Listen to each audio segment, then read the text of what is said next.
It's Rider Club Radio, motherfuckers. Good evening. I'm Jeff. And I'm Liam. Do you feel it? Do you feel the beat?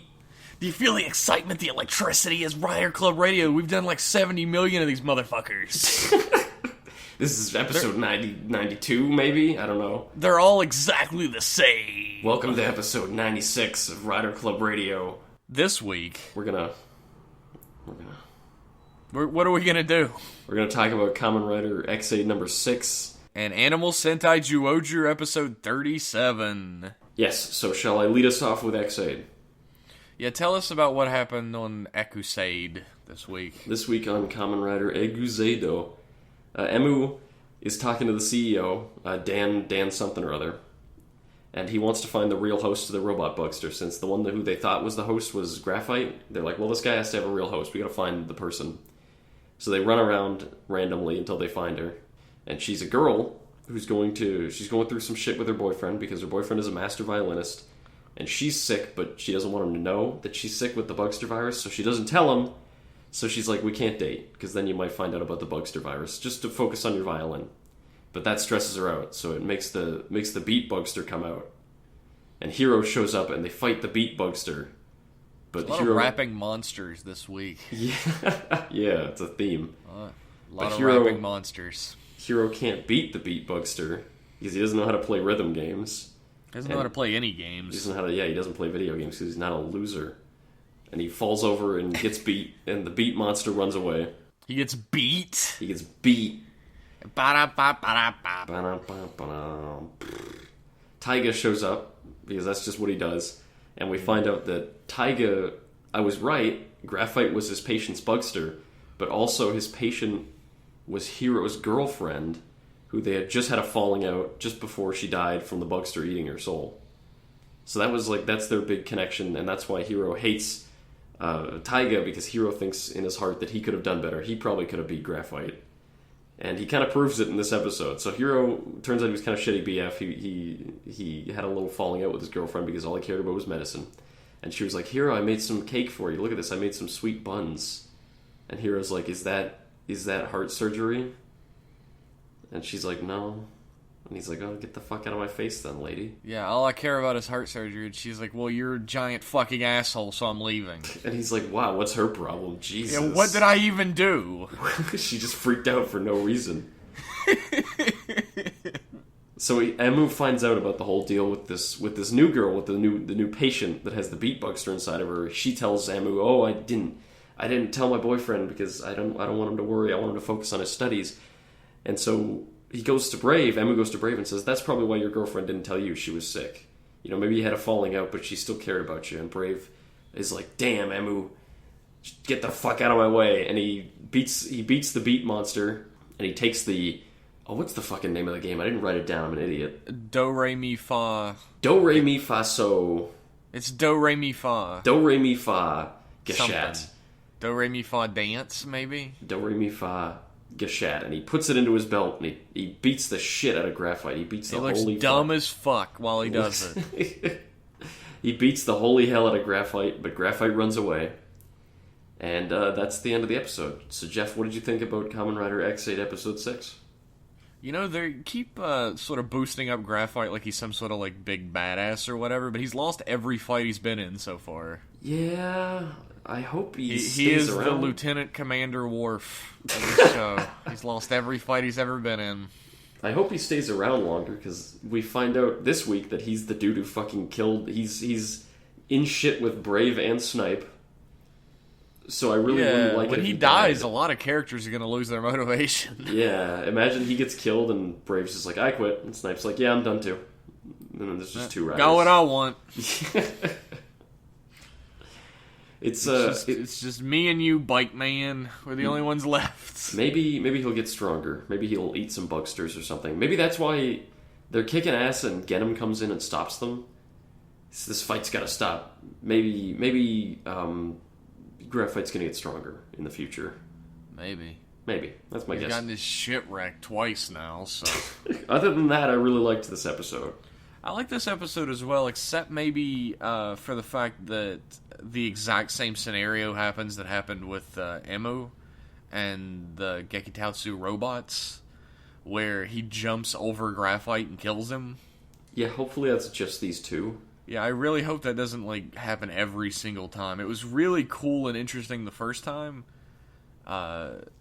A little less special now that it's happened again. Otherwise, I thought this was a really great episode that gave some much-needed characterization to Hiro. Yeah, you were just saying Hiro was starting to become boring.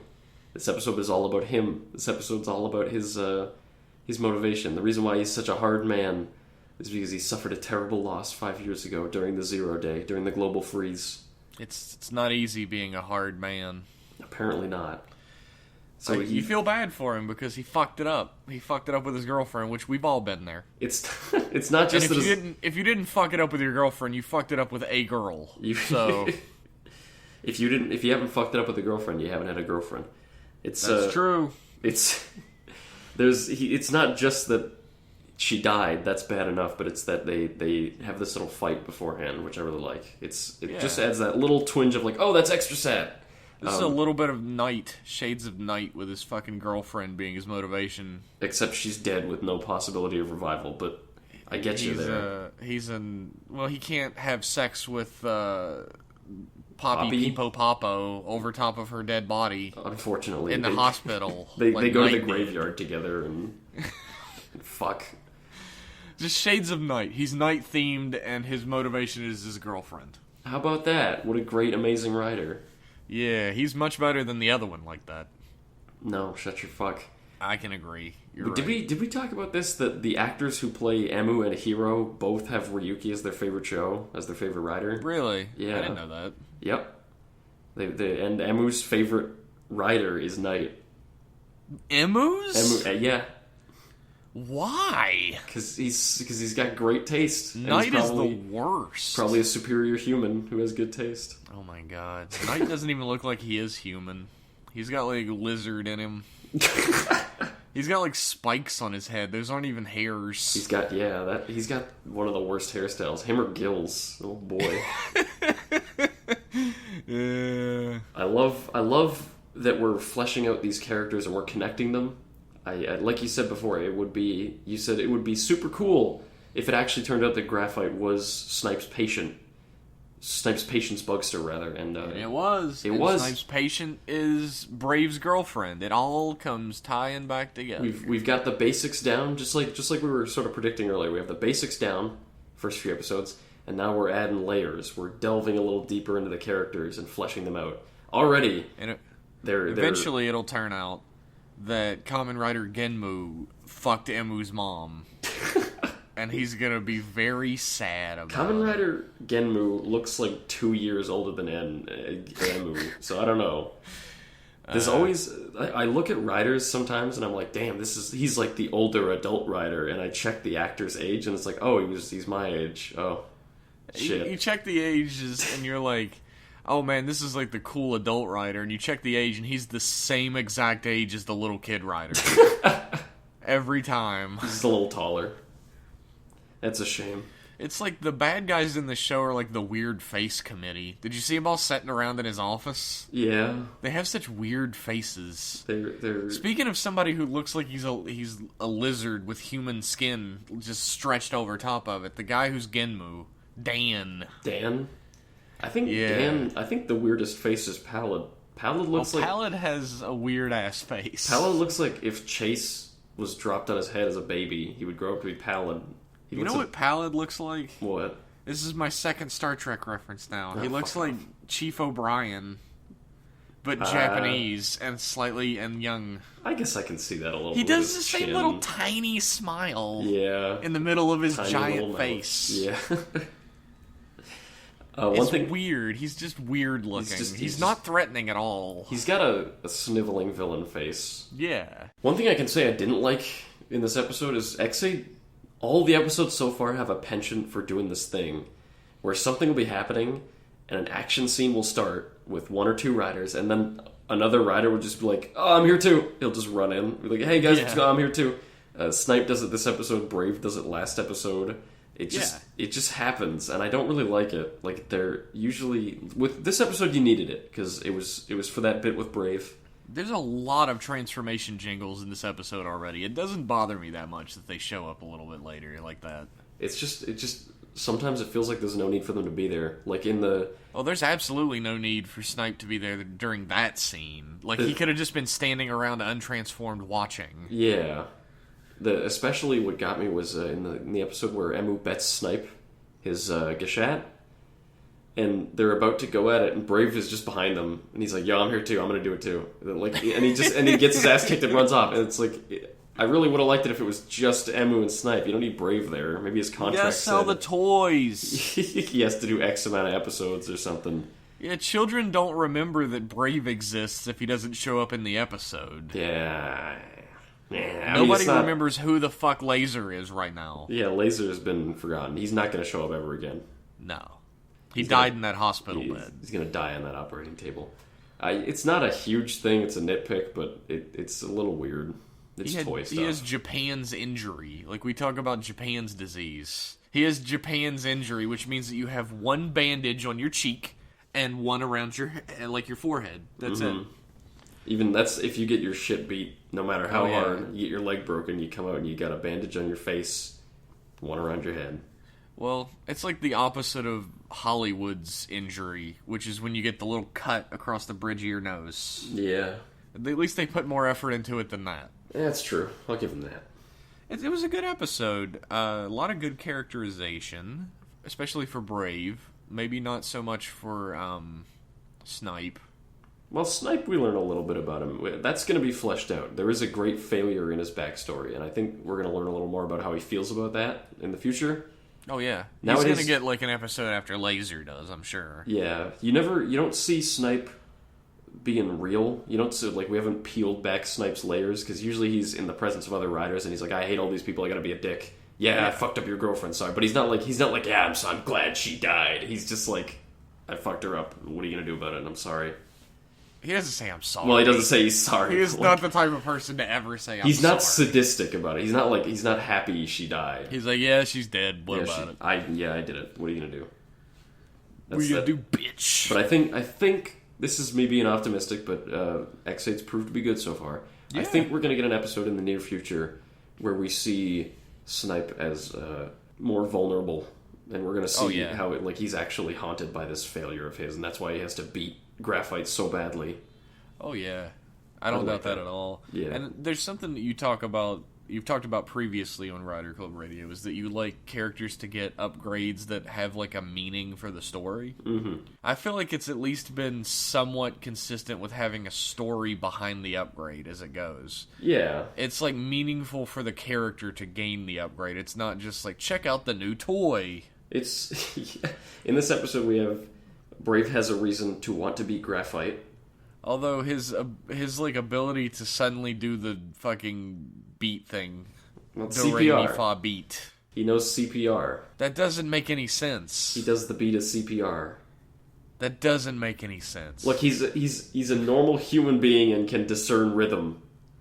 Oh, I guess he isn't white, so I guess that's true. He wakes up the next day and he's like, "Shit, wait, I've listened to music before. Is that what that was?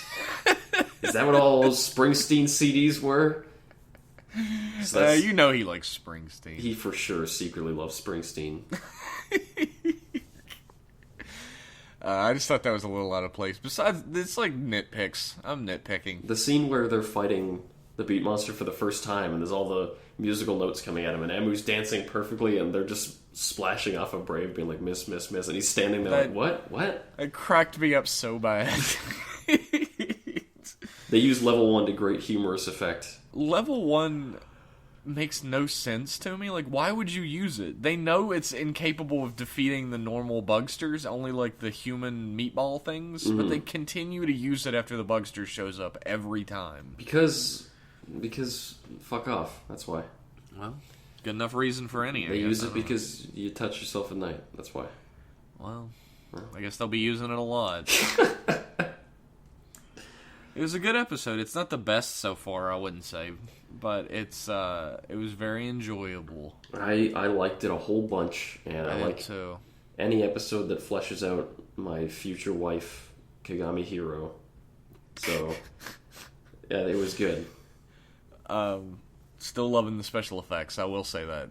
This is probably my favorite show for special effects so far. Out of all Tokusatsu, maybe. It's got a style to it that justifies the low budget.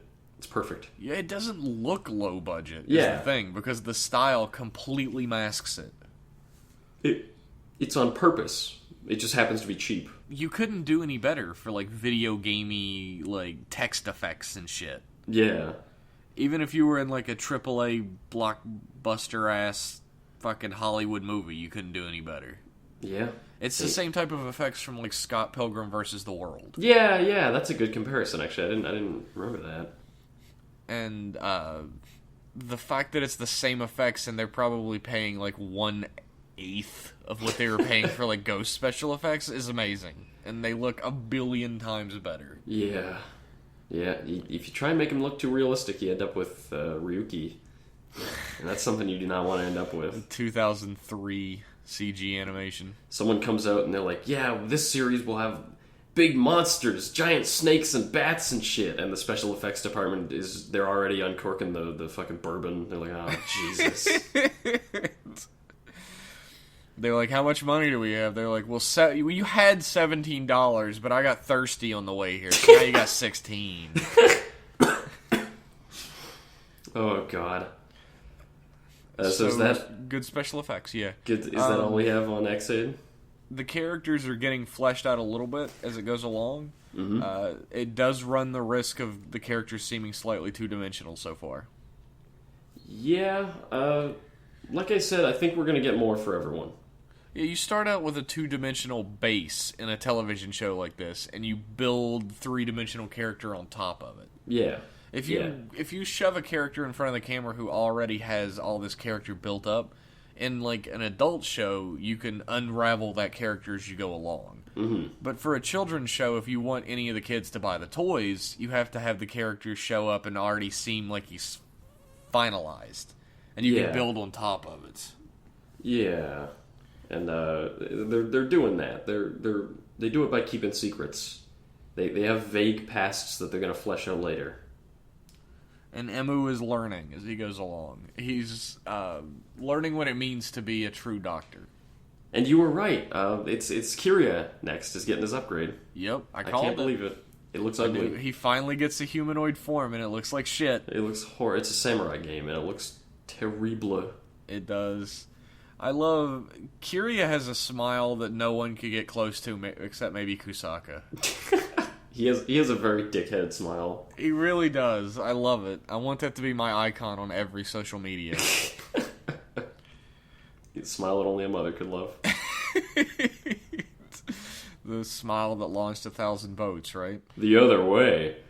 It's still I think that's all we have to talk about. Okay, yeah. When it comes to X-Aid. Is it time for news? Yeah, let's hear about some news. Okay, so, remember Kamen Rider Drive Surprise Future? Yes. Remember Tamari Eiji, the evil son? Yes. Spoilers, he's evil. The actor that plays him is going to be in Pacific Rim 2. Really? Yep. Out of everybody they could have got. Yeah, they snagged a Kamen Rider dude. They could have got Chris Pepler. They could have got Chris Pep. Maybe they did. Who knows? Maybe he's an extra. Who knows? Did you? I guess you're the one who retweeted that photo of Chris Pepler with Scarlett Johansson. Yeah, I retweeted that. Dude gets around. Yeah, he's all over the place. But we're talking about AG. Pacific Rim 2 been in pre-production hell for 76 years. But they're finally moving forward. What? It's been like 3. It's a long time for a movie to be in pre-production hell. It was like, it's canceled, it's happening. Guillermo del Toro's movies are always in pre-production hell. That's true. You could talk about At the Mouth of Madness, which has been in pre-production hell for 15 years. Yeah, almost as long as Pacific Rim 2. Oh my god. But they're finally moving forward, and Tamari Eiji is going to be in it.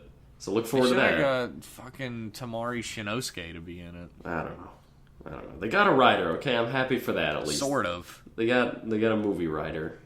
They got a guy who remote controls a rider. He gets to wear the suit sometimes. Whatever. Oh, well. I guess it's cool. It would be cooler if it was, like, Tendo. Oh, yeah, way cooler. But he doesn't, I don't know, he doesn't want to do that kind of project anymore, I don't think. No, he wants to do girls. He's off of girls now. Girls is over. Is it? He got canceled. Tendo killed it. Well, they were like, what is this fucking Kamen Rider kitty shit? All the viewers instantly were like, I know that guy. He's from a Japanese TV show from 2006. I don't want to see this anymore. What is... I know he's from a kid's show. Turn it off. He's got the look. That's what happened when one of the Wiggles tried to go fucking legit. Same thing. Wait, are you joking, or did one of them actually try and go legit? I'm just joking. Okay. They're all probably dead. Yeah, probably.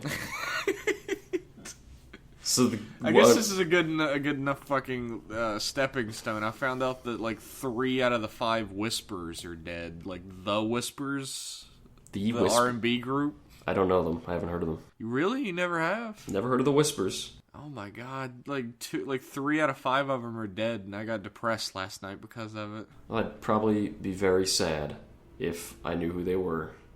I used to link them all the time everywhere.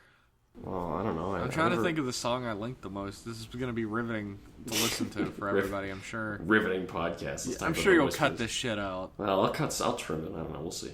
We'll see. Play by It doesn't matter. None of us matters. Continue with your news segments. Okay, this is my favorite one this week. You might know a fellow named Takayuki Tsubaki. He played Kamen Rider Blade. He played Kenzaki. Yeah. This week... Got his dick sucked. Yeah, he got his penis sucked. This week, he was in an altercation with a motorcycle guy on the street. He got in an argument. I don't know. He cut him off or something. They got in a fight. And he fought the fucking guy. Like, physically, he fought him. And they beat each other up. And he got hit in the face with a golf club. And now he's in the hospital. He's okay. Oh my god. But he got in a fight with, ironically enough, a motorcyclist on the street. Is this a real story? This is a real story. He tweeted, he was in the hospital, and he was like, hey, all the Kamen Rider Blade fans, I'm okay. My face is a bit fucked up from the golf club, but it's okay. I got in a fight with a guy. I'm pretty sure he wasn't referencing Kamen Rider Blade in the year 2016. He did. He said, I'm so glad for all the fans, and I'm X8 is a doctor, and I'm sure he would take great care of me. I'm fucking dead serious. This happened. Welcome to the fake news segment. No, it's real! Happened, starring Liam. It's in the blog post. You can look at the fucking tweets, the Instagrams, they're there. I'll fucking look it up. I will after we're done. You fucking better. It happened. I bet. Fucking Blade is still fighting. He's still fighting the undeads. Even today. Alright then.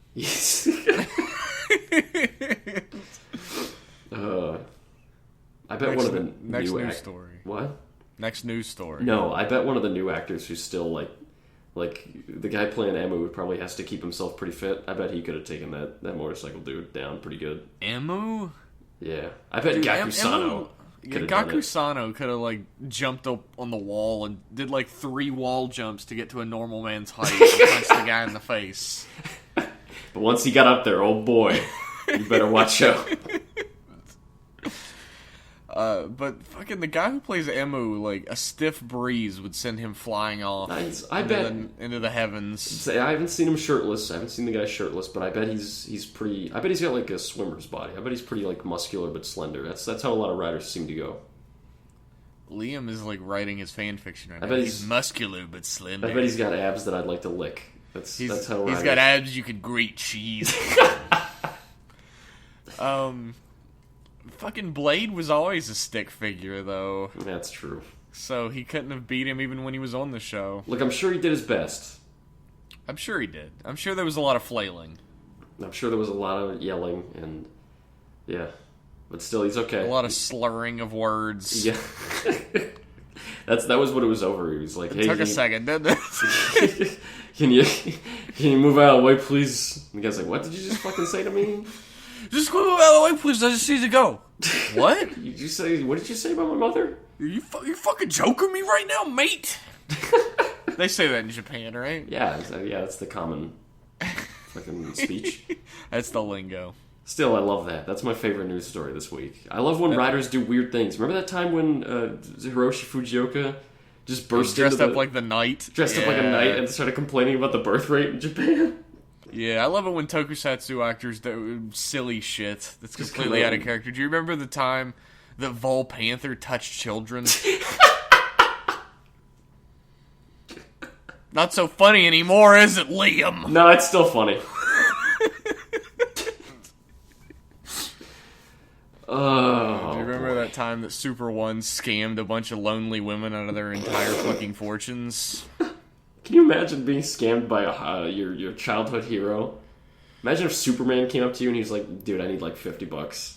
I'll get it back to you, I swear. Fucking, look, if you go to LA right now and hit the correct street, Dean Cain will come out of some alleyway and beg you for change.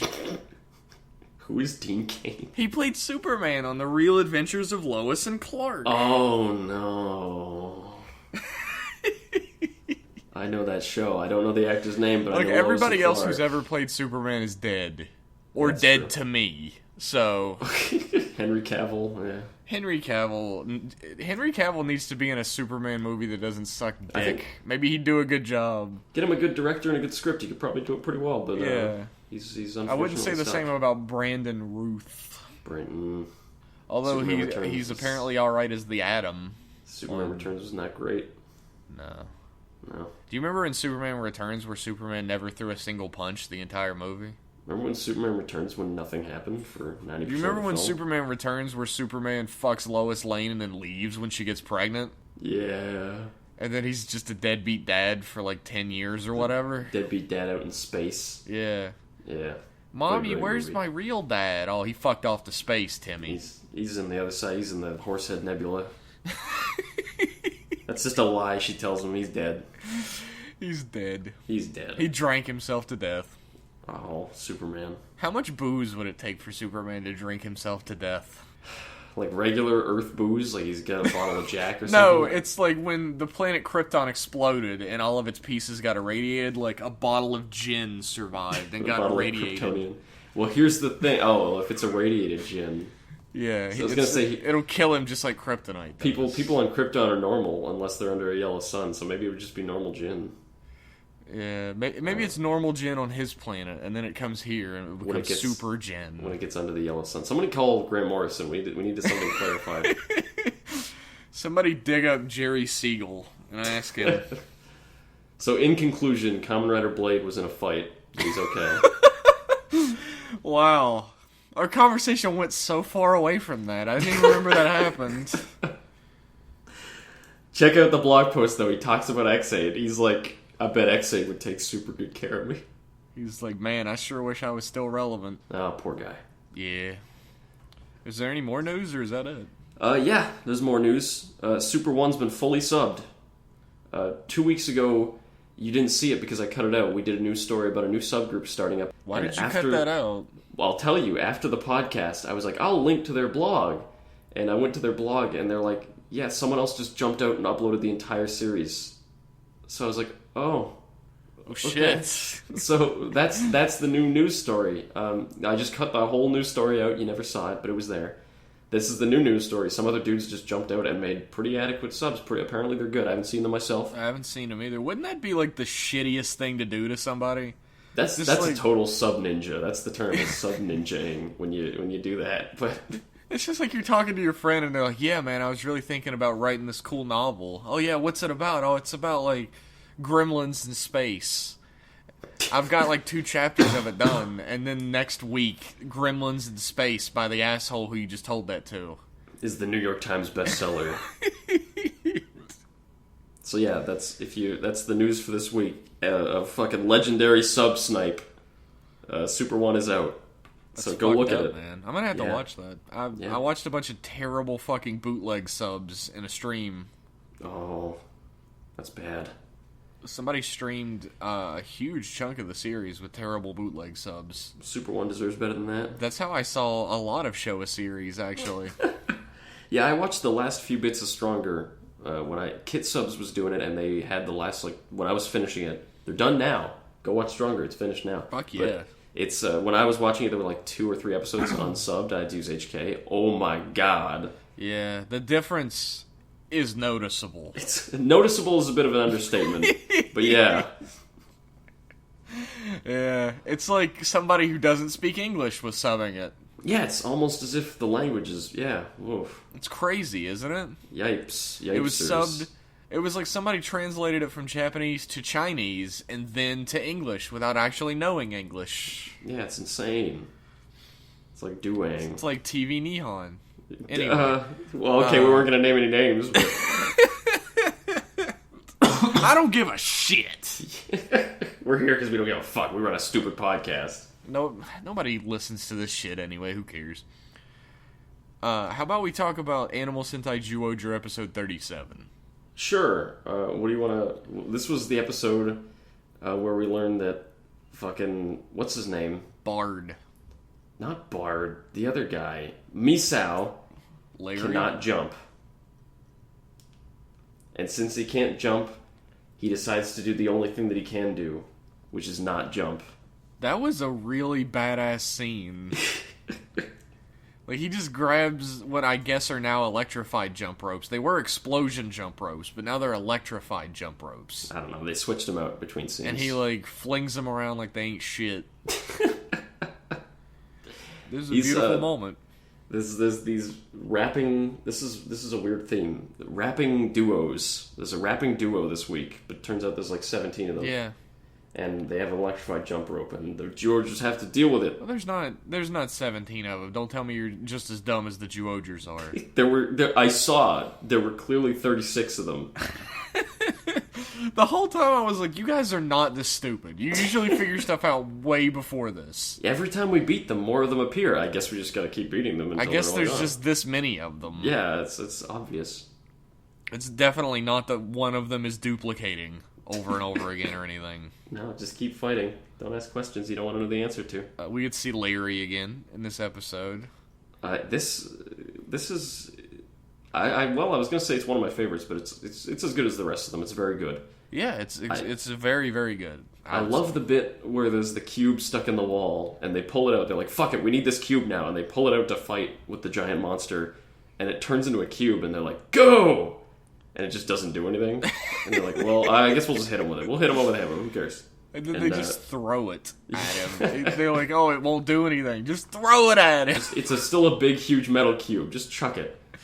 And it turns into an octopus. It turns into an octopus. That's kind of weird. And it turns into Octopus Zyuoh King.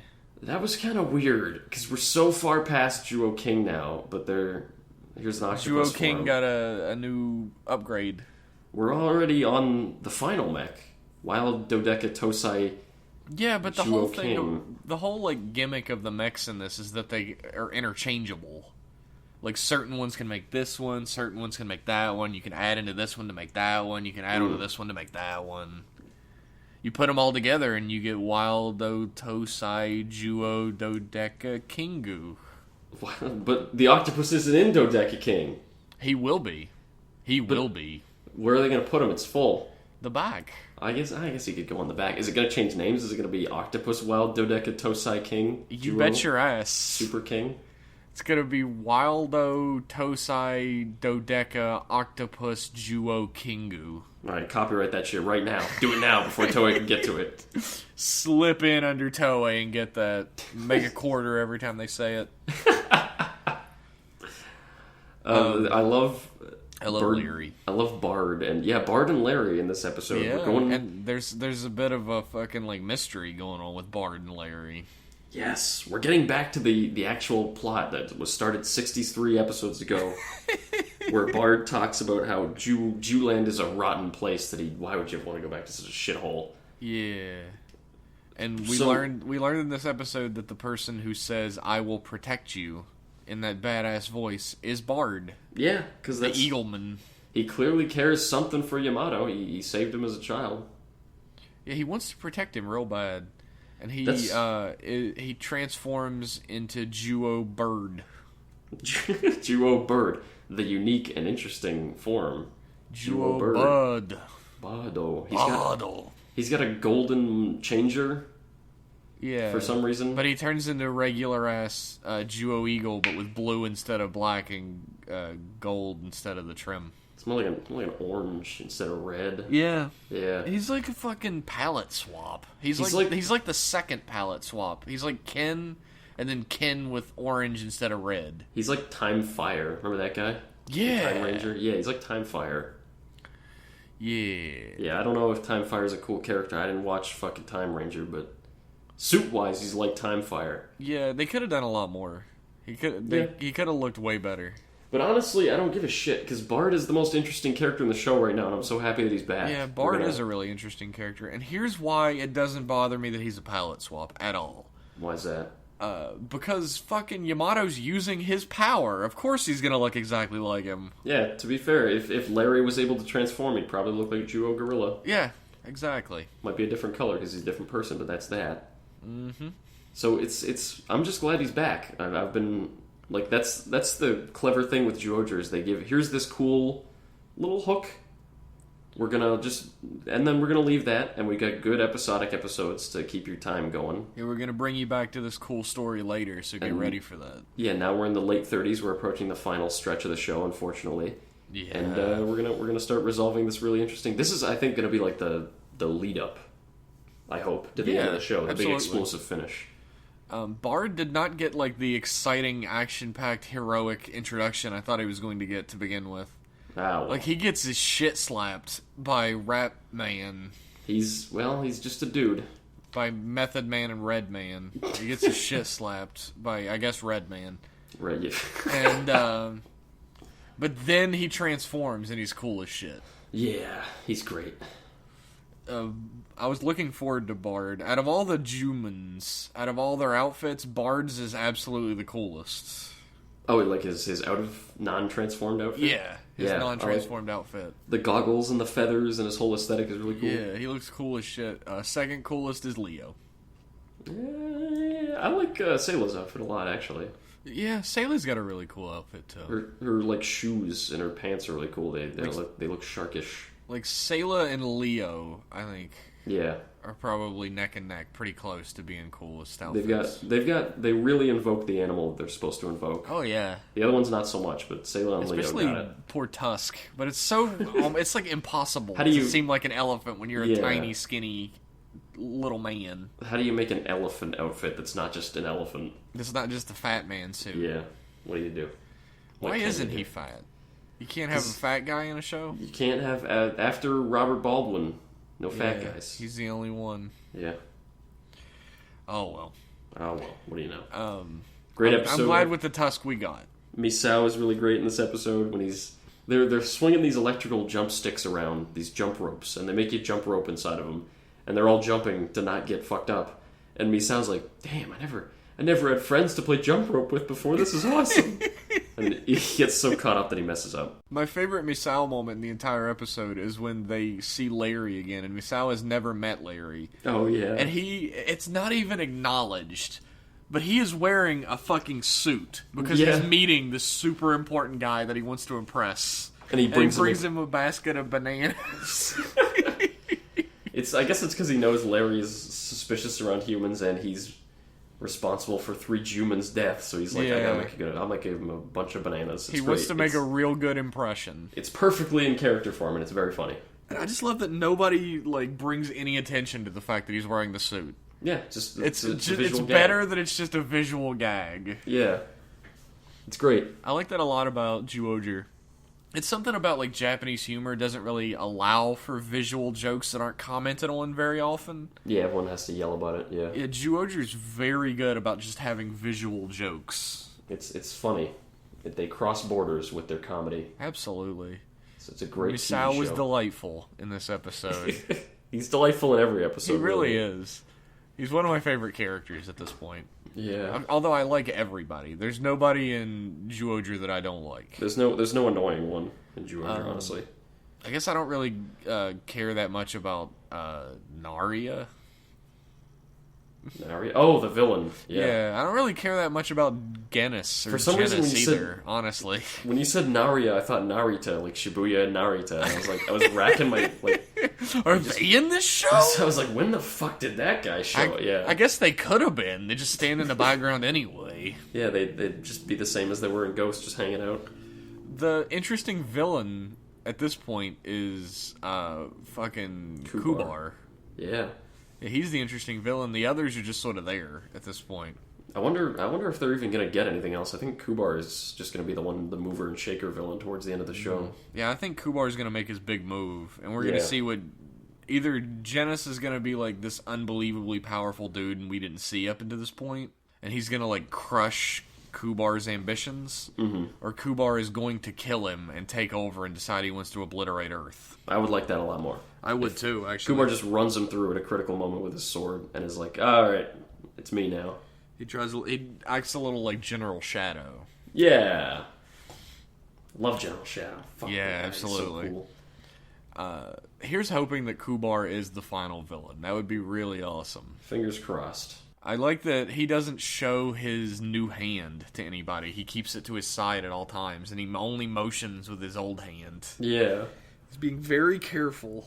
He's not dumb. He's the smart one. That's his thing. He is the smart one. He is not fucking Azald. If Azald got the hand, he'd be like, look, everybody, look! Look at this shit! Look at my hand! Now Look at this shit! I'm gonna hit people even harder! Now I'm really gonna fuck with that red guy. So yeah, great episode. It's a really great episode. Like, did we know Bard's name was Bard before now? I think so. I think it was mentioned once or twice. I don't know. I think we may have like read a scan or something about that. Maybe. I don't know. Because I do remember making the joke that, man, they didn't really try very hard on the bird Juman's name, did they? Bard. Well, that's what you get. It's pronounced, when you say it in Japanese, it's pronounced almost the same. Yeah, Bardo and Bardo. Yeah. So yeah, whatever. Oh well. Oh whale. Old you a whale. Oh.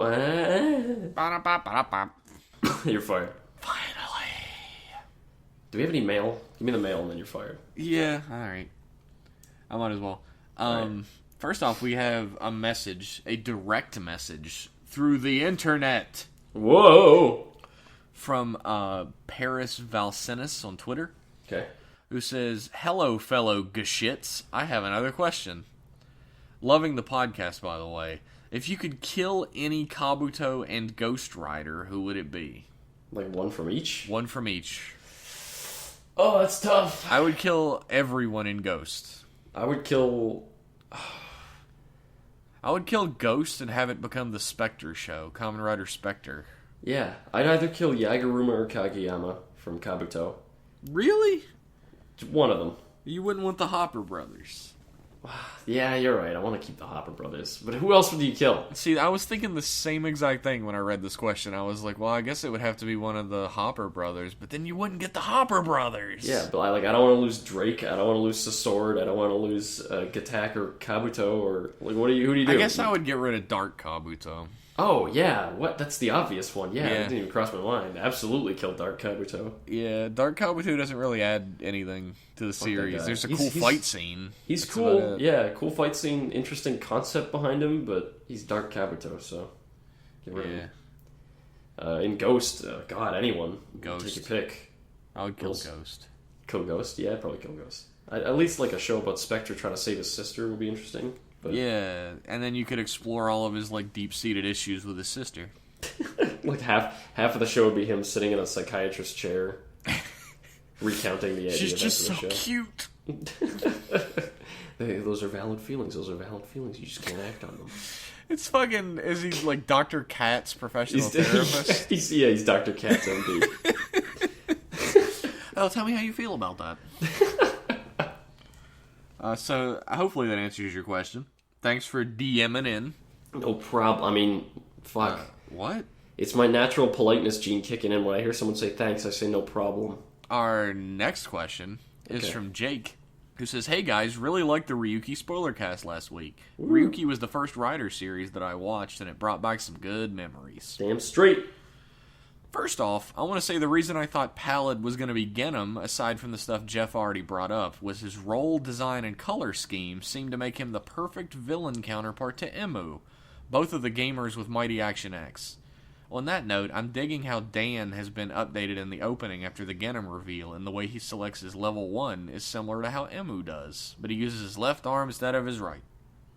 Yeah, I noticed in the intro there's a little bit where it shows the faces of all the riders and they hold up their gashats. In the first few episodes it shows Dan, but he doesn't hold up any gashat, it's just him standing there. Yeah. Now he holds his up.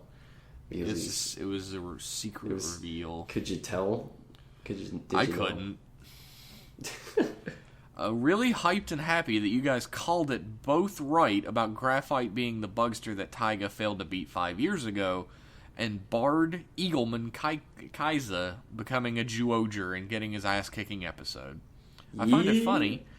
Before, I couldn't help thinking about X-Age Shades of Ryuki as a series. Hey, I wonder if that patient who died was Hiro's girlfriend, since that'd make him have one more thing in common with Ren, aside from being abrasive night-themed blue secondary riders. And look what we got. Here we are now. Is Brave Liam's favorite character now? Yeah, 100%. It looks like Kiria's bad luck with forms may finally turn around next week. Questions. 1. Any chance the next spoiler cast could be about Kabuto? Well, you can travel back in time, good sir, because we've already done a Kabuto spoiler cast. Yeah. If you go onto our YouTube channel right now, the Kabuto spoiler cast is under spoiler cast, right at the bottom. Check it out. It's a good one. All our spoiler casts are great. Everything we've ever done. Everything we've ever done in our lives is real good. So yeah, just go onto the YouTube. There's or in the blog post if you can. They're buried pretty far back in the blog post. Yeah, you'd have to navigate pretty heavy for that. You can find the tag. Go to the Ryuki spoiler cast. Down there is a tag that says spoiler cast. Click on that tag. It'll take you to all the spoiler casts.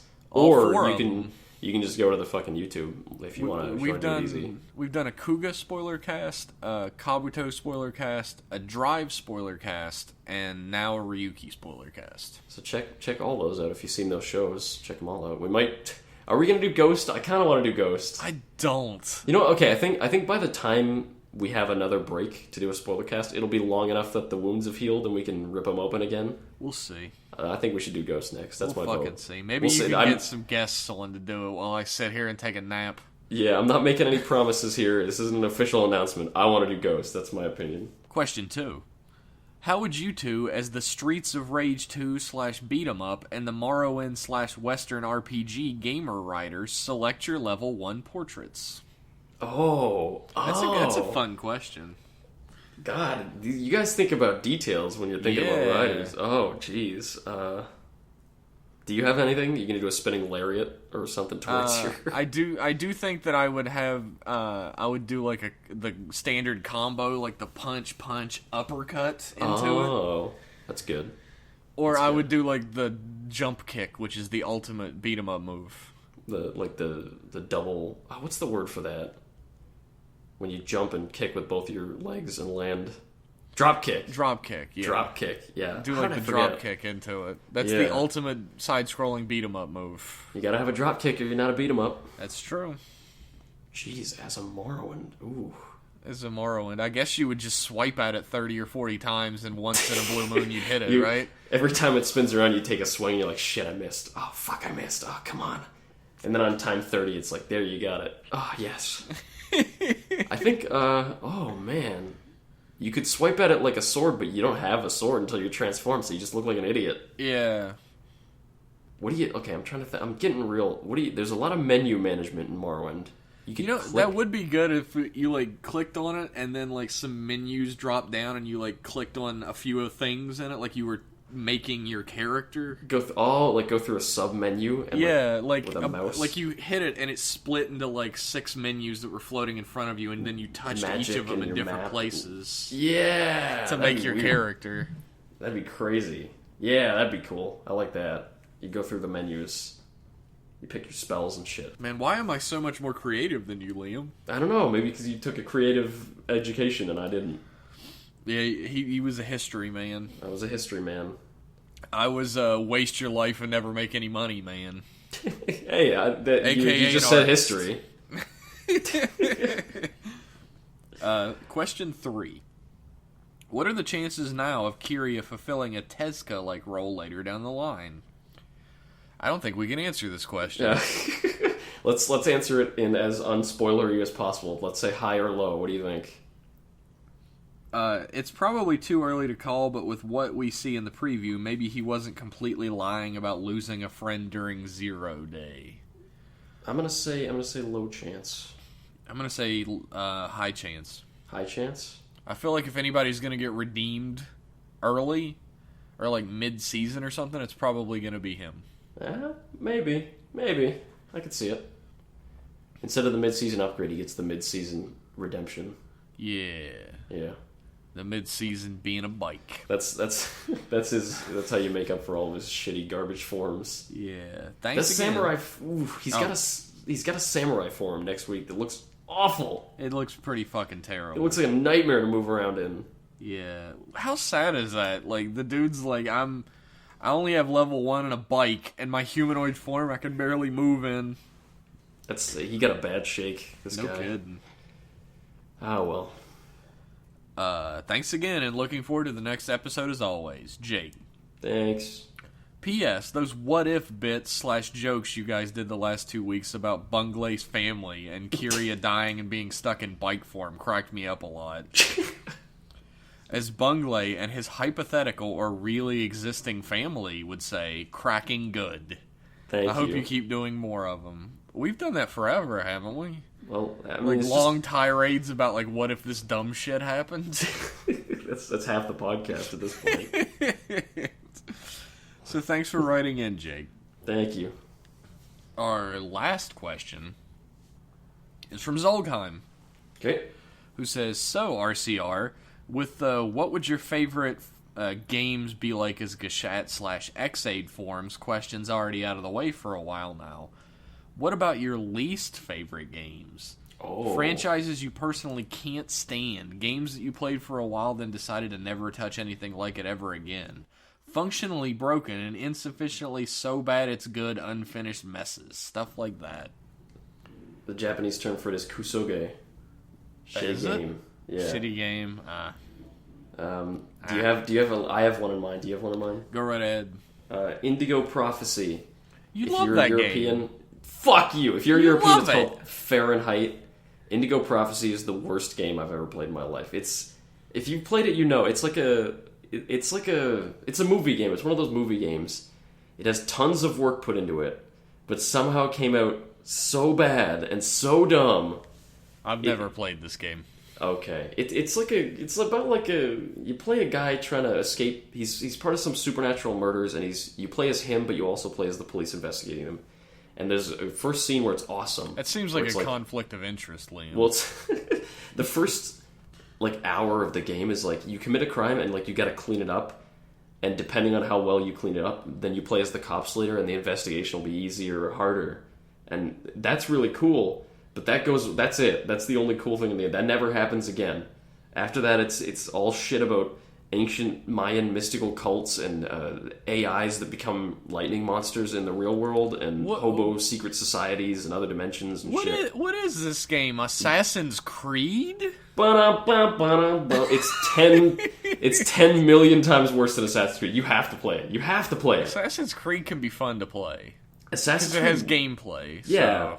Assassin's Creed 1 is pretty normal up until the very end. Yeah. This game goes off the rails. Assassin's Creed 2 is actually pretty normal up until the very end. Yeah, Assassin's Creed is good at keeping its shit together, and then there's one weird part. But Indigo Prophecy goes off nuts. Yeah, Indigo Prophecy goes off the rails maybe a third of the way through. It's unbelievable, and it's the worst game I've ever played. If it was a Gashat, you'd turn into it. And you'd have to play Simon Says, because that's the quick time event. You'd have to play Simon Says, and that would be how you attack. Kind of like the Beat one, except you play Simon Says instead. That sounds like shit. Yeah, it's a pretty awful game. That's how I imagine it. How about you, Jeff? Oh, God. I don't know, man. That's a tough one. You gotta have a game that you play and you're like, God damn. I don't know. I've had a lot of games that I've played and said, well, goddamn. Well, goddamn. I tell you what. I'll do a recent one. All right. When I purchased a PlayStation 4 machine, I don't recommend it, by the way. When I purchased a PlayStation 4 machine, I got a free copy of Batman, whatever the fuck the newest one was. Knight, I think. Which newest what? Newest Batman game. Batman Arkham Knight. Arkham Knight, yeah, I played that one. So the Batman Arkham Knight Gashat would turn you into a car. And that's it. You're a fucking car. You can't get out of it. You can't change. No. If you ever want to not be a car, too bad. You're a fucking car. Dude, that game is fucking shit. I hate it. There are people who are like, that game is so good. I love it. And they're talking about the Batman parts of the game. Which, if you want a Batman game, play Arkham Asylum or Arkham City. Yeah. Those are really great games. They're not very deep games, but they're fun. Yeah, I liked Asylum a lot, and I liked City a decent amount. I did like Asylum better. Yeah. They're talking about those parts. No one likes floaty-ass tank controls on a car. The funniest thing is, when those two first games were coming out, Asylum and City, everyone was like, wouldn't it be so cool if there was a Batman game that took place, you get to go all over Metropolis, or what? Gotham Detroit, whatever City, you that. dipshit. Gotham, that was it. It slipped my mind. And you could get the Batmobile, and then they got that, and it was fucking terrible. You know what the funniest part about that was? Is that me being the fucking, like, soothsayer, the Nostradamus of our time, when people would say, it wouldn't it be awesome if you had the Batmobile, I'd be like, well, what the fuck can you do? You just drive on the road. What's the difference between that and, like, Grand Theft Auto or something? You're just driving on the road. And people were like, oh man, no, you could fucking do grappling stuff on the sides of buildings, and they were right, technically. Yeah, you can do that. You can it's just not fun at all. That would probably be the recent example of that. There's always your, like, Mr. Jekyll, Dr. Jekyll and Mr. Hyde's. Those infamous Kusoge. Superman 64. That would create rings that you had to go through precisely, or you started over. If the Bugster isn't at the end of the rings, you're like, well, shit, bye, I guess. See ya. Gotta go over here. I rented Superman 64 like 3 times as a kid because I was convinced there was a good game waiting just past the rings. The exact same thing happened to me. I was like, oh, I didn't beat the rings this week, but next week I'll beat the rings. And finally, I did beat the rings. And then there was this underground water base, and I was like, this game is that the one with the tornadoes? Yeah, the tornadoes. Yeah. I got past that, dude.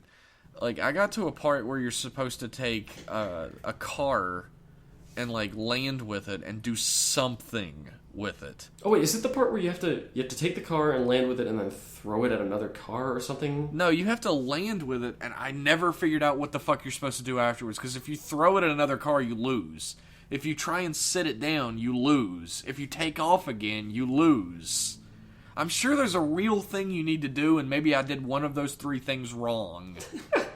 But I rented it once more after that, even. Like, I'd already rented it 4 times to get to that point. You just keep coming back for more. Like, I was only allowed to rent a game once a week on Saturday. Same here. And that's the kid rule, 1 game a week. 1 game a week on Saturday. It cost like $2, but for some reason that was it.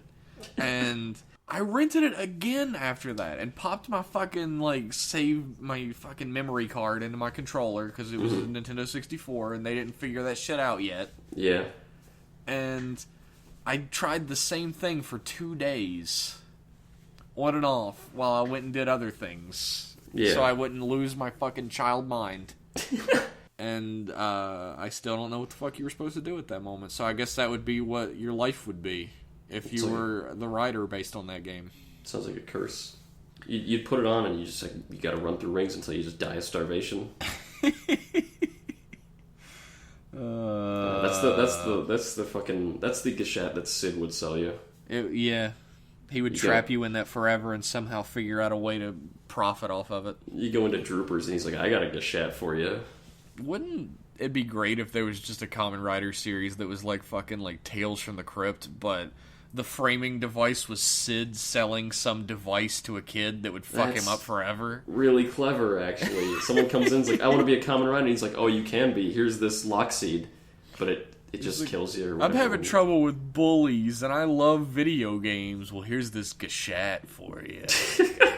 And, like, the Gashat traps him in a world of bullies or some shit. Something clever, something smarter than we can come up with on the spot on this podcast. But, fuck, that would be amazing. Yeah. It's too bad you got fucking blanked because it's a spoiler. Yeah. It's too bad about Sid. It's too bad that he moved. It's too bad that he moved to America and started a country music singing career. Yeah, that was a bit of a weird way to get him out of the script, but it worked, I guess. It's also pretty sad because America got nuked to death. So I keep forgetting America just doesn't exist anymore at the end of Gaim. I'm sure like the nuclear fallout of like 1 million nuclear missiles that hit America is probably not doing Canada any favors. It's probably if it was enough nukes to wipe out America, that's probably spread all over the entire world. At the end of the show, wouldn't it have been fucking amazing if they're all like standing around like, no, Michi, come and dance with us or whatever, and just this giant cloud of radioactive soot just moves across the sky in the background. They're like, oh, we gotta go inside. The apocalypse is here. The sirens start, and they're like, oh, I guess we can't dance today. The fallout clouds have come back. Maybe the sun will come out again tomorrow or next month. And then Helheim doesn't start to seem too bad, eh? That's what they get for firing fucking nukes. Yeah, that's a shame. So is that all for... Was that a... I forget was what that the an question anti-nuke was. message? Yes. Are we banning the bomb now? You can't hug your children with nuclear arms. Damn. Oh, that's clever. You didn't come up with that, did you? I didn't. The 1970s came up with that. Yeah, I wasn't alive then, so I wouldn't know. Neither was I. Fuck you. Look, I didn't study 20th century history, okay? Yeah, Everyone he knows comes up everything me, about Renaissance dance moves. Everyone comes up to me like, "There, you studied history? What do you think about Nixon?" I'm like, I don't know shit about Nixon. I didn't study 20th century American history, you dongus. It's weird that Nixon is like is like a touchy subject. Like, a debatable subject with people where they're like, actually, he did all this good stuff or whatever. Well, actually, he was a fucking criminal. Yeah. He defrauded the American people. That's the bottom line. He was a crook. Yeah, he lied about it, too. Yeah. Oh, well. We're getting political on this show. If you're voting Nixon, you're voting wrong, baby. Impeach Nixon. Free Tibet. We're pretty timely on this show. Yeah, I know. That is all for the emails this time. Okay, let's get the hell out of here before anyone gets angry. They're already mad, I'm sure. Okay, well, if you want to send us an angry email, you can do so. You send us to an email at riderclubradio@gmail.com. Or if you want a much faster way to tell us you hate our guts, you can follow us on Twitter at riderclubradio, where we post funny shit and probably a lot of not funny shit, I imagine. Maybe I'll slip up and post some porn on there someday. Yeah, so you guys. Keep your eyes peeled. Yeah, fucking be on the line for that. There's gonna be nipples. All that Ultraman porn I always look at, that's gonna end up on there someday. How is there Ultraman porn? Because the suits are their bodies. For sure there is. I'm sure there is. I'm on the quest still to find it. I'm pretty sure the quest would end if you went to Google and typed in Ultraman porn. I had never thought of that. My God. Google has porn on it. I had a plane ticket to Marrakesh next week to go and talk to a bartender there, but he was going to go fucking talk to the ancient one. She wouldn't know. Tilda Swinton would know. Yeah, go talk to Tilda Swinton. Be like, I've traveled far and wide to fucking the Abu Dhabi or wherever. I spent my last dollar looking for this Ultraman porn. I need you to show me the Ultraman porn. Give me the Wi-Fi password at your fucking temple in the middle of nowhere. Teach me. That movie wasn't that bad. Anyway, it was alright. Thanks for tuning in, everybody, and we'll see you next week. Good night. See ya.